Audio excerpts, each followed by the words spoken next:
From the European Parliament here in Brussels, this is Raw Politics.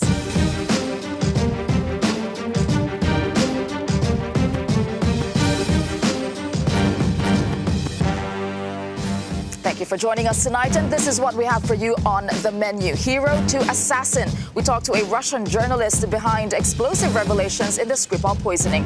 Macedonian suppression. Is there a campaign to keep people home ahead of a key referendum? Honoring Jo Cox. The slain politician's family talks extremism as a Brussels square is named in her honor. Fighting fake news. Is technology the problem or the solution when it comes to disinformation? And paging Mr. Kurd. U.S. President Donald Trump becomes a hero on Twitter by accident.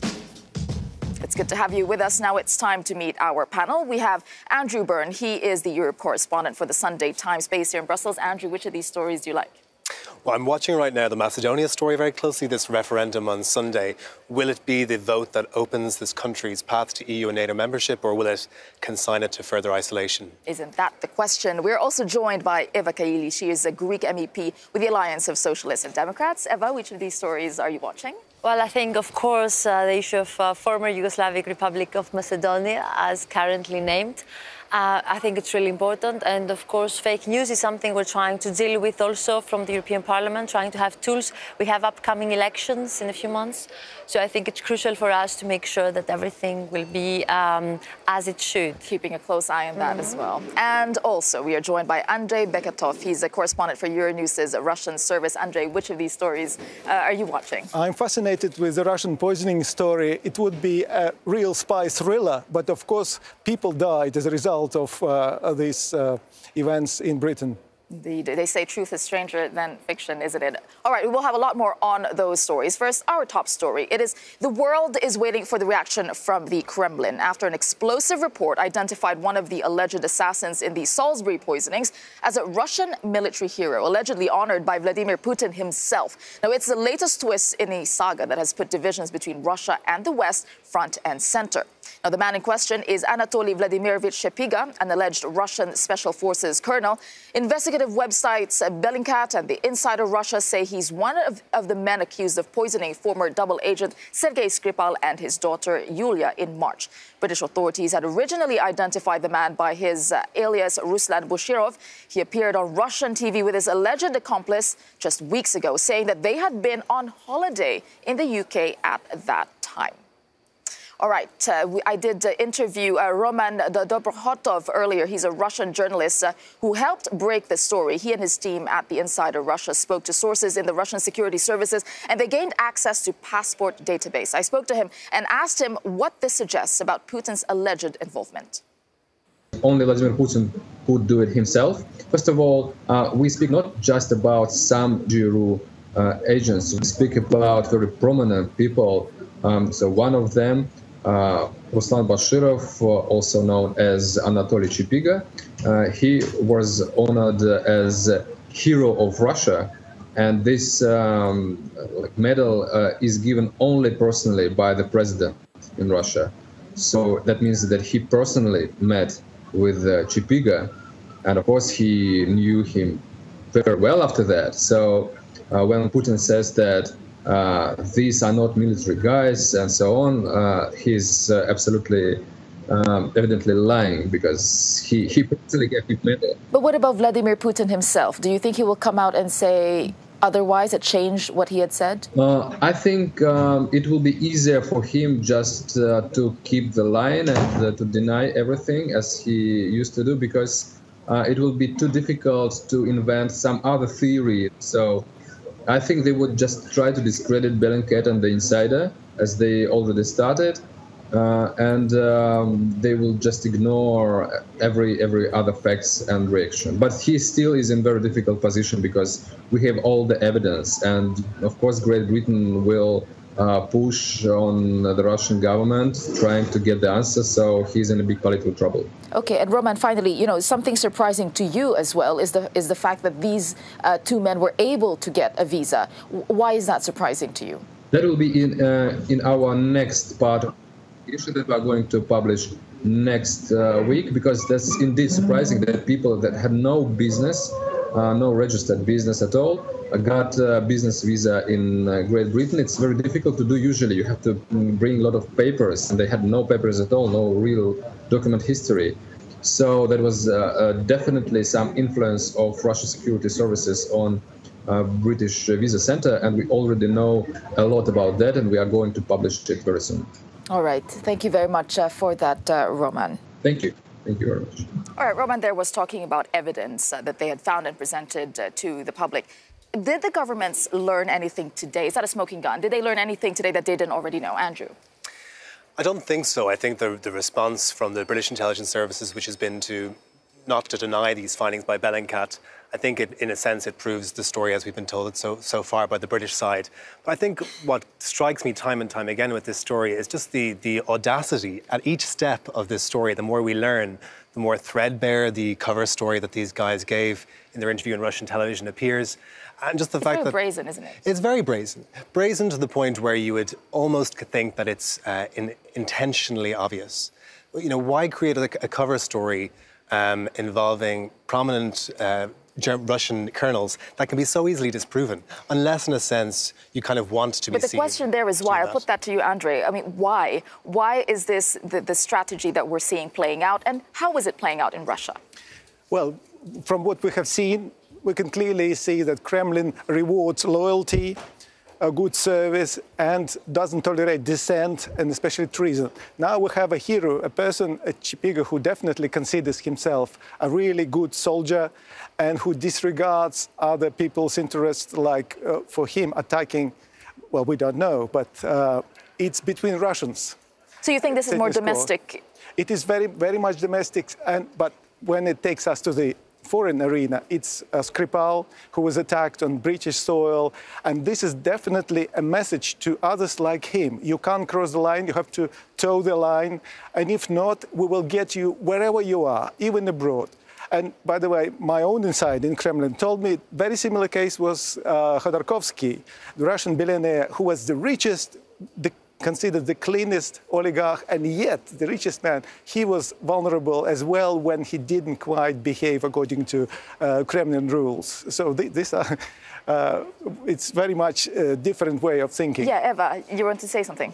Well, I just wanted to say that in several European countries, just like 20, 30 years ago, there was death penalty for treason, especially in secret services. But we have moved to different reactions now. Imprisonment is chosen.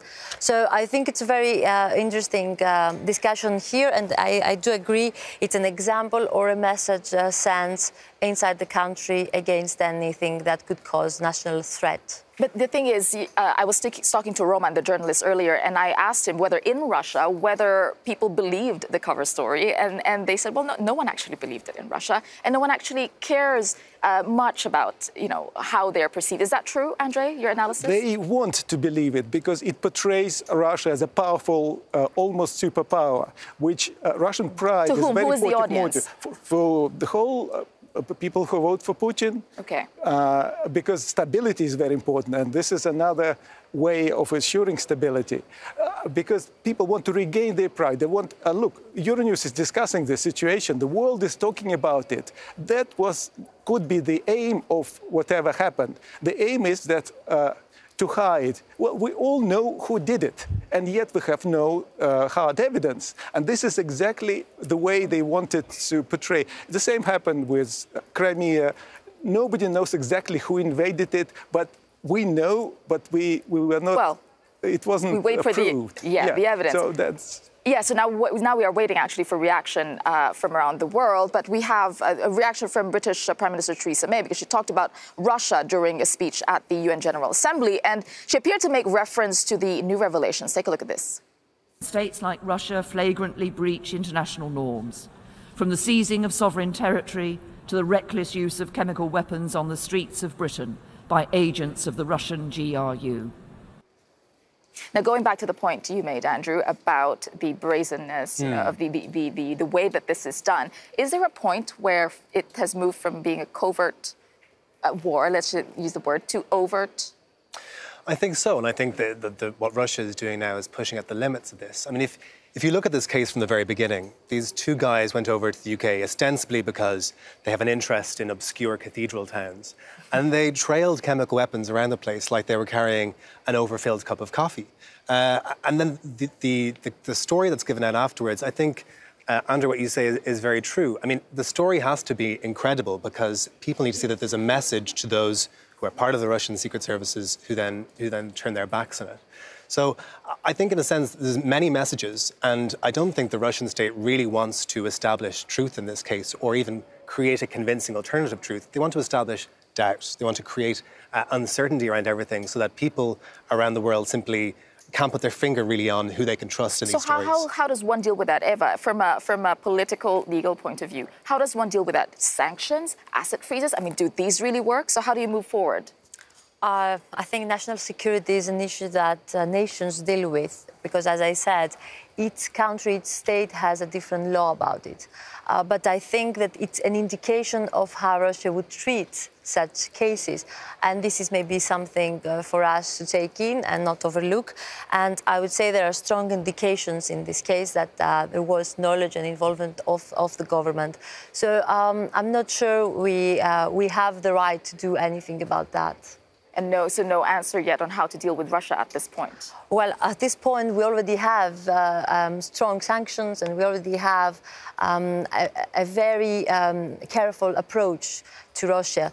But at the same time, we have a diplomatic way of trying to deal with these things. And I think now it's well stated that we are aware of the ways they use. All right, very quickly, Andrei, in 10 seconds, what do you think Putin wants to gain out of this? I mean, how does he want the world to treat him and react to him? He wants to be re-elected, and he's now looking for a new way of prolonging his presidency. And for him, the result is that people, despite internal difficulties, they're rallied behind him because we are, he means, surrounded by enemies, and you should be consolidated around Kremlin. All right, thank you for that to our panelists. So let's move on to another story we're watching, because on Sunday, Macedonians will vote in a referendum on whether to add North to their country's name. But this is about much more than just rebranding. At its heart, it's about national identity and cultural heritage. The name change could end a 27-year dispute with neighboring Greece, finally making membership of the EU and NATO possible for the Balkan nation. Prime Minister Zoran Zaev and his Greek counterpart Alexis Tsipras have been striving for thawing relations, but a yes vote is not the last hurdle. All right, well, one of those hurdles might just be election interference. Well, we have Alex and the Cube team in Lyon who have been looking into this part of the story. Alex, what have you found? Well, Tessa, a big part of this story is the online campaign against participation in the referendum. We've been digging into this in the Cube. Needless to say, it's a very complicated issue. We will be digging into it more as the referendum approaches. Let's just show you this. This is a website we have identified using a hashtag that has been used tens of thousands of times, shared tens of thousands of times. It is this hashtag here. It means boycott. And just look at the visuals here. That is the ballot box, and here, boycott, right across the front of it. Now, why? Why boycott? Well, obviously, as you were saying there, the aim of the referendum is to try and reach some resolution on whether the former Yugoslav Republic of Macedonia becomes the Republic of North Macedonia. But that referendum needs 50% turnout to be legitimate. A boycott campaign is encouraging people not to take part. Why? Just look at the mission statement on this particular website, one of those at the forefront here. It's to prevent the generational sin and preserve for future generations. Basically, they're calling it a mass citizen rebellion against the legitimization of historical treason through an illegal power grab and referendum fraud. Now, this website, again, we have done a search on it. We do not know who is behind it, but we do know the domain name is based in Greece. That is all the information we've been able to glean at this stage. Let's just take you through some of the mission statements. They've got a long campaign here. They're saying their activities are aiming people to stop people from going and taking part in this referendum. But look at some of the imagery here. Pepe the Frog, that is a straight-up symbol of the alt-right, and many people sharing, using this hashtag in their accounts, whether those accounts are authentic or behaving like bots in authentic accounts. Either way, many are identifying as right-wing, proud nationalists, seeing this as an international campaign, or presenting it as such, against the people, the Macedonian people, and calling, therefore, for a boycott of the referendum. Let me just leave you with this. It's not just it's not just on that website. Here's an example of an English language tweet showing you the kind of imagery people are using with hashtags both in English and in other languages as well. You can see here, Tessa, regardless who's behind it, there is a concerted online campaign encouraging people to boycott this referendum. All right, thank you for that, Alex and the Cube team. Well, clearly people are getting active involved in this upcoming referendum. Eva, why is this referendum so important and what's at stake? Well, first of all, let me say I'm Macedonian from Greece, so you understand national identity is a real issue that is not being resolved, so I would agree that the solution should be erga omnes. And this is a very strong case that I saw now it's being discussed in this country. Of course, we really need a solution, and we have in NATO, we have with Turkey a lot of tension. We need stronger allies, and we have to have an erga omnes solution. So I would say that there are some things left to be agreed, and of course the referendum would be valid if it's 50% of the presence of the voters, and still it's non-binding, so it has to go through the parliament. So we still have enough steps ahead to make sure that we have a solid solution that will not hide all these decades what the government of Fyrom was, decades of irredentism. If the name change doesn't go through, what is the impact? Well, first of all, it has to pass through the parliament, and both parliaments, sure, actually, also the Greek parliament. And as I said, it's still reversible as long as the constitution has not been changed. So they have to change constitution. Irredentism is there, yeah, and we have to have good faith among allies to be able to work together and include them in a coalition, an alliance like NATO and the European Union. And I think, Andrew, that's the crux of it, right? You were mentioning the EU-NATO accession being a part of it. Fyrom wants to be a part of it. That is at the heart of the matter here, is it? Yeah, I mean, just to place this in context, I mean, what's at stake in this vote on Sunday? I mean, people might wonder, Macedonia is a small Balkan country, but what is at stake here is a country that has been isolated and consigned on the EU's southeastern flank for close to 3 decades. And if it can pass this referendum, the hope is that it can open the doors to EU and NATO membership, which is important not only for that country and for the young people there who are looking for opportunities despite bleak economic conditions and a very polarised politics. There's also a lot at stake for the EU as well to be able to show that it can be a force for stability in the region. I think the Greek government should be commended for actually working on this negotiated compromise, because there are nationalist forces in both countries who don't want this to succeed. And there are also forces outside of these countries. I mean, we saw on the Cube there, we don't know who is behind this website. We don't know where it's being funded from. But what we do know is that the Greek and Macedonian government have reported that foreign intelligence agents are trying to sow dissent in both countries and sow opposition to this deal. So it's actually very, very important. And Andrei, briefly, I mean, Russia is watching this very closely, isn't it? There's been a remarkable increase of Russian diplomatic activity in the whole region, especially with Bosnia-Herzegovina and contacts with the Serbian leader Dodik. And as we know, there were allegations of Russian plot in Montenegro. So all this region, Russia is desperate to keep it. But it's probably feels that it's lost its Slavic brothers. But now is there talk in Russia about interference? I mean, we were saying we don't know where this comes from. Is there talk in Russia? You're hearing anything about that? They talk in the West. They accuse Russia of interfering in the same way it did in Brexit campaign, in American elections. But I would split NATO and the EU issue, because we noticed that there's real serious resistance to these countries' NATO aspirations. But as for EU, it's less so, because Russians are probably realizing that it's better to have its allies inside the EU, like Hungary and some other pro-Russian forces, but NATO is a taboo. NATO is a no-go, because Russia feels it's threatened more and more, that it's encircled by the NATO countries, and they wouldn't let this happen. A referendum on name change actually has geopolitical implications. All right, we'll leave it at that for now. We're watching that. on Sunday, that referendum. Now it's time for our power play, and it's all about Turkey's Recep Tayyip Erdogan. Let's take a look.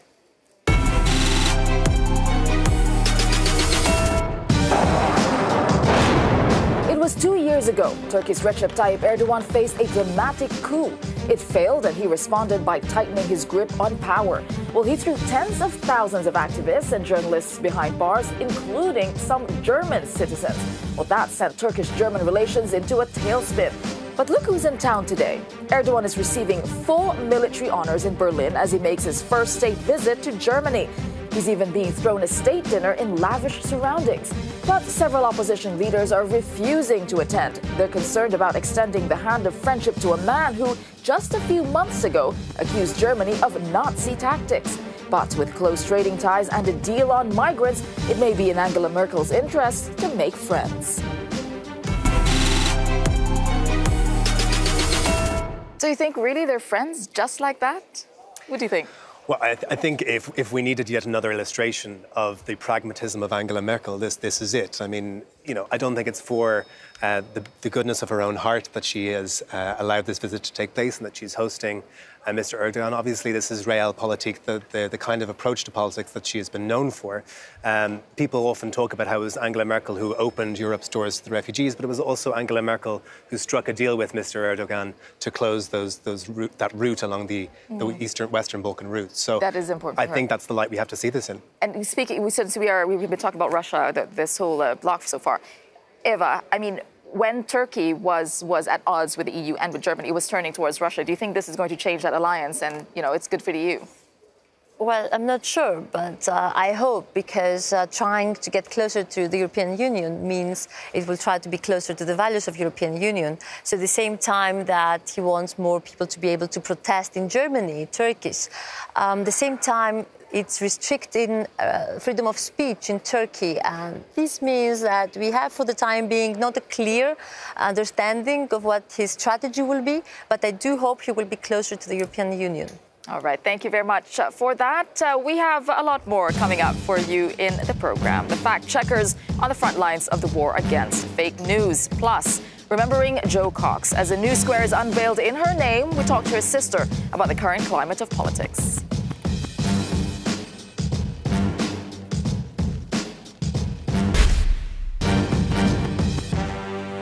Welcome back to Raw Politics. Now, with election after election rocked by misinformation and trust in mainstream media waning, the EU is on a fact-finding mission from fact-checkers. Yesterday, tech titans Google and Twitter unveiled plans they say would help Europeans make informed decisions when faced with fake news. But in the meantime, the EU is taking its own steps. Let's take a look at what Dutch MEP Marietje Schaake had to say on the matter earlier today.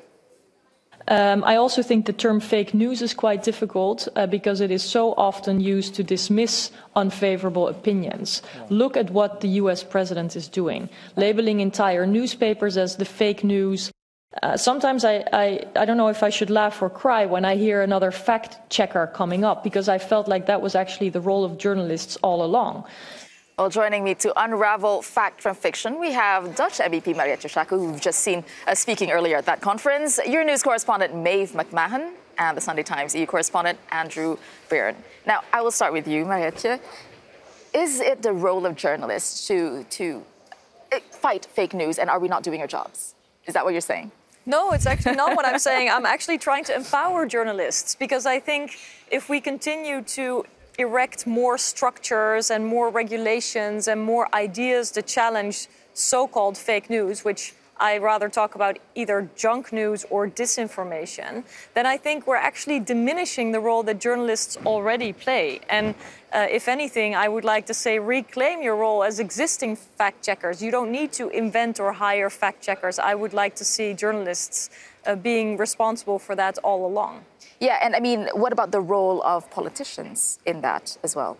And some politicians, I'm not going to say who, have called the media fake news in general. Well, I think Donald Trump has done that. I'm happy to say that, because I think it is so problematic when one of the most powerful politicians in the world starts dismissing, entire media houses or papers as the fake news media. And this is eroding the term as well, even though there is a serious problem with disinformation and, bots spreading all kinds of rumors or unsubstantiated claims that have been made in the Brexit debate that have probably actually moved people to vote to leave the EU on false grounds. So I think there's definitely a problem, but we have to be very careful when it comes to speech, freedom of expression, what kind of measures are acceptable. And I want to bring that to you, Maeve. I mean, when we say fake news, it's being used very loosely in a lot of places where it might refer to opinions that they don't like or agree with. Absolutely, and we're all in our different echo chambers. I suppose people are really only listening to what they want to hear, and they're spending time with people that they like and enjoy being around, that have the same opinions as them. And that's why a lot of people on their Facebook feeds, for example, or their Instagram posts, everyone's writing about the same, and that's why people don't get it when things go the way they don't want them to go. Yeah, so, and that when you talk about Facebook and Twitter, that's technology there. And I mean, does it help or aggravate the problem? Because we talk about the echo chamber, when you read certain news and you just keep getting the same opinion. Yes. Well, I think this plays into this whole debate of what responsibility. I mean, I totally agree. Journalists have a huge responsibility to be arbiters of accuracy in people they're interviewing. But I think there's also increasing pressure on publishers, digital publishers, Twitter and Facebook, to take their responsibility seriously. And of course, this is an age-old debate of the balance of limiting free speech with the right of people to accurate information. And I don't think we've found an answer to it yet. But I think the pressure will continue to grow on actors like Facebook and Twitter because they themselves are the interfaces for much of this news. But they are not publishers right now, and so they can hide behind the intermediary liability exception. I know it's jargon, but it basically means that they are neutral platforms. And I think that will have to be challenged because they are not neutral. They are also engaging in helping, fight what they call fake news or taking down terrorist content or all kinds of other things. So the claim that they don't have editorial responsibility no longer holds, I believe. But furthermore, their business model, the way that you're pushed to see more of the same because it may hook you to their platform longer is something that I think we need to really look at. But don't you think there's a difference between blatant terrorist or extremist propaganda or content versus something that is grey? That would you give that responsibility to a platform, to those tech giants, and say to control content? No, I actually think we should not be privatizing law enforcement and content moderation the way we are now, because indeed there's a huge difference between illegal speech, which is in limited cases can be illegal, like you said, terrorist content can be, or child pornography is another very clear example. But when it comes to legal speech that is taken down, or legal speech that is leading to all kinds of challenges, like let's say in the Netherlands now we have a very heated debate about parents who don't want to vaccinate their children because they believe it's actually bad for their children. But by not doing that, they create risks for other children. So, while we don't want to ban speech about question marks around vaccinations, public health is a legitimate concern. So I think illegal speech is clear. Undesired speech or problematic speech is a whole different category. Right. You can't just ban that. Very quickly, Maeve, what did you want to add? Fake news is one thing, but journalism is another. And journalists are guilty of that. What we often see is something published and then suddenly it's spread like wildfire on Twitter or on various medias of communication. So journalists have to be forensic about doing their job. This is certainly an ongoing conversation. I mean, there's it's a lot of grey areas in this and a lot of conversation to be had. All right, we'll leave it at that because we're moving on to a story we're also watching today in Brussels. The city honoured British Labour MP Jo Cox by naming a square after her. The ceremony took place in the city centre, close to the Ancienne Belgique music venue, which Cox loved to visit.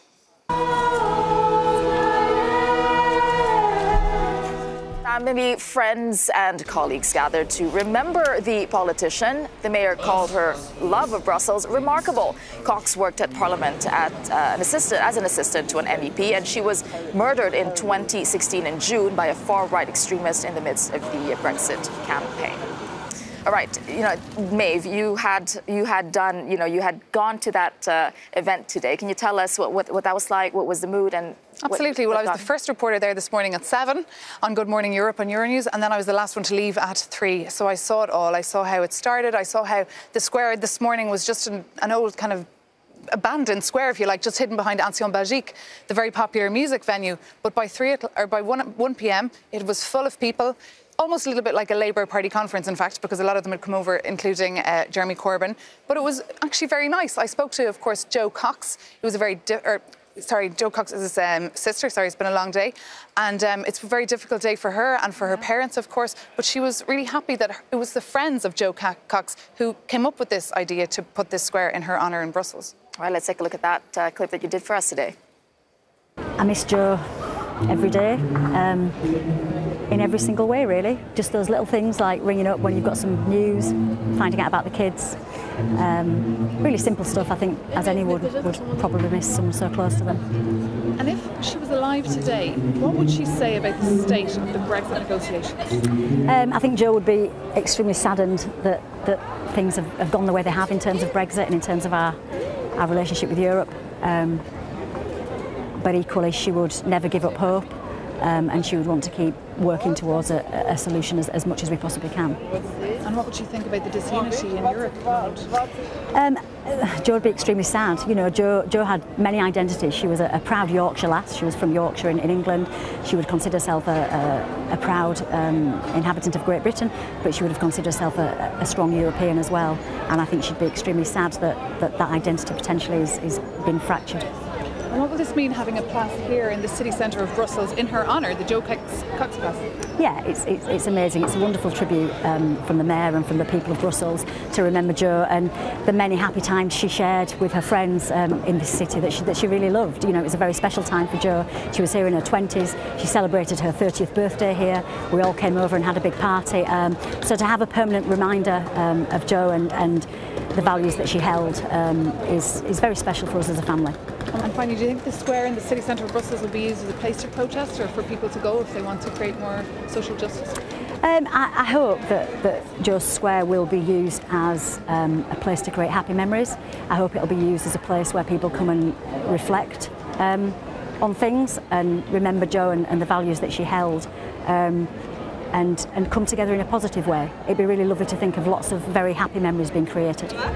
I mean, given the circumstances, very touching gesture there also from the city. Thank you for that report, Maeve. Now, don't go away because we have a lot more coming up in the program. European leaders warn about a return to the 1930s if people don't stand up to nationalism. Plus, U.S. President Trump is celebrated online for how he refers to a Kurdish journalist. Don't go away.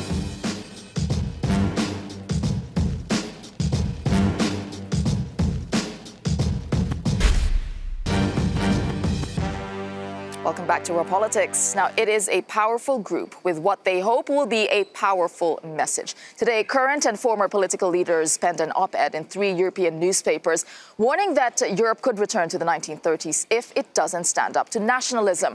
The group includes former prime ministers from Romania and Italy, Maltese leader Joseph Muscat, and Guy Verhofstadt, ALDE president and former prime minister of Belgium. Now, they wrote this: "We refuse to be a new generation of sleepwalkers. We must act now or the European project will stall. Worse, it could be suffocated by nationalist and populist forces." And of course, we are back with our panel. Maeve McMahon, our political reporter at Euronews. Andrew Byrne is your correspondent for the Sunday Times. And Eva Kaili, Greek MEP with the SND party. Now, I've read the op-ed that they've written today. A lot of grand words, a lot of, big ideas. But they talk about action. But except, is the action clear enough? What action are they talking about? Eva, I'll put that to you. Well, I think it's really important to see forces of the progressives to join here and at least try to set up a new vision for Europe. We have elections in a few months. Try to fight populism with messages that will be positive and not negative, trying to establish security, control, but not hate and anti-immigration Because in the rhetoric. letter they said that they would even be prepared to renegotiate treaties. I mean, treaties, does that mean as core, as central as the freedom of movement, for example, which is such a big deal when it comes to migration? Well, I think we try to have more Europe, and I do believe this is important. So basically it says, and I think it's very interesting, that we have to be able to support member states where they cannot, where they are powerless. And I think, like in the migration crisis, it seemed that we needed the European solidarity and support, and we have to even change treaties if we can ensure that this would happen. And we have S&D leaders, ALDE, working together and have a different voice. Across parties, that is. Andrew, are you convinced reading this that this is enough to counter nationalism that is on the rise? Well, I think it's very commendable that the writers of the letter have sort of said that we won't sleepwalk into authoritarianism, and there is a risk of authoritarian decline in parts of the EU. But at the same time, for a call to action, I found this article remarkably lacking in detail or plans. It talked a lot about justice, peace, freedom. These are all lovely terms. It's a bit like motherhood and apple pie, though. I mean, who's really going to object to it? And one of the actions that was spoken about, and it was said we want to help where member states or national governments are powerless, and it mentioned digital taxation. The problem is not that member states are powerless, it's that they're unwilling to pool sovereignty in these areas. So I think the writers of the letter have a bit of work to do before the elections to make these grand aspirations practical and relevant. No, absolutely. And when you put more Europe versus more sovereignty, I mean, this is exactly the debate we've been having right across Europe. Absolutely. And what we're seeing this morning from the likes of Guy Verhofstadt, this is very typical. It's 8 months to go till Europeans go to vote. It's next May, those elections coming up, and we're going to see more and more of this coming out of Guy Verhofstadt. He's voiced his concern in the last few weeks about Hungary, about Poland. We've been reporting every day about those stories, and he wants to show that they can come together. And of course, as well, what we might see coming after post-May is Macron's party En Marche coming together with Guy Verhofstadt's here in the group, and their eye is on that ball because ECR, of course, the European Conservatives and Reformists, will get much smaller, so all the British MEPs will have to pack up and leave. So the ALDE have their eye now on being the third party. 10 seconds. It's not that, but I think there are intentions for a different Europe and a new vision. And I think, as I said, we really need to join forces now in this Europe. So this is a good start. I agree, we need more details, a lot more. But it's a good start. Yeah, and in that letter, actually, special mention was Italy. And that's where we're heading to now, because Italy's anti-establishment government is drawing up its first budget. And it's fair to say that they've raised expectations. The country's Deputy Prime Minister, Luigi Di Maio, vowing to abolish poverty through increases in welfare spending.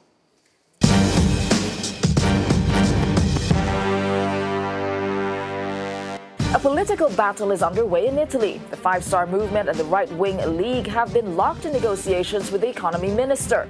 The populists want to ramp up welfare spending, but Giovanni Tria, the man who holds the purse strings, has his eyes firmly set on Italy's troubling public finances. He's reportedly insisting that the budget deficit should not exceed 2% of national output. But the two populist parties apparently want the target set at 2.5% to meet their expensive campaign spending pledges. Following their advice would mean picking a fight with Brussels, which has a 3% budget deficit limit.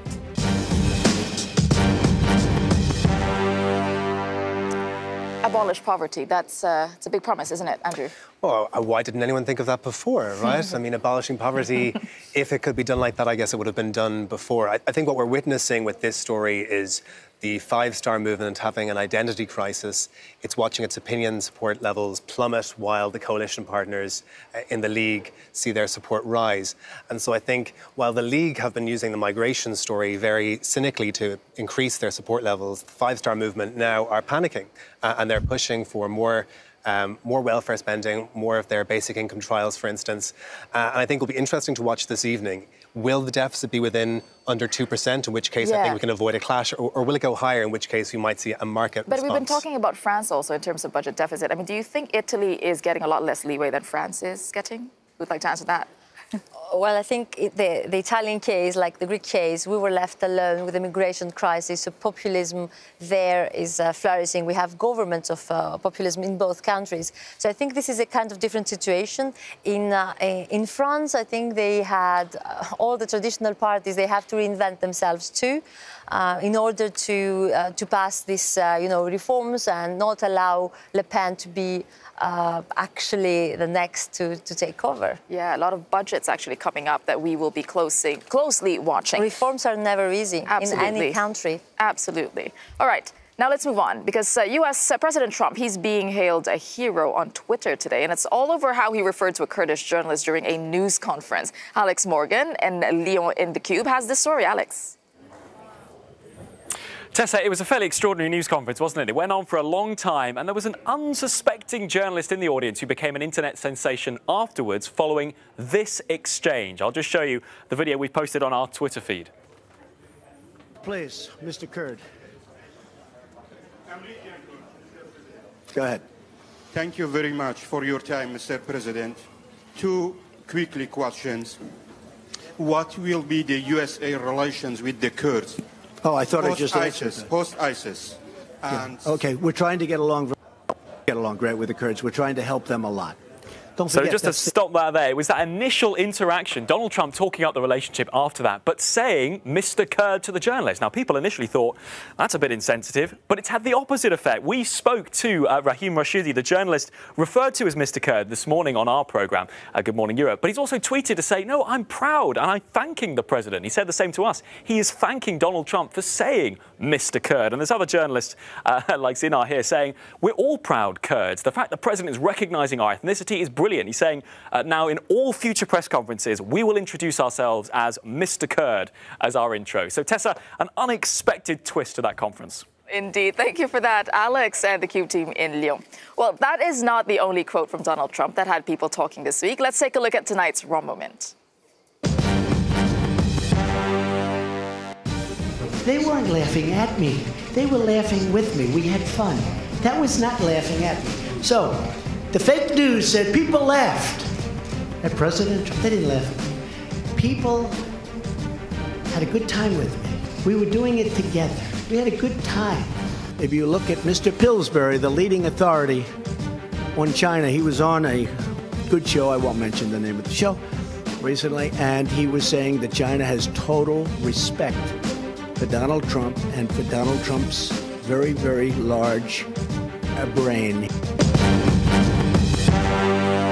I'll just put you on the spot here. Donald Trump, one word.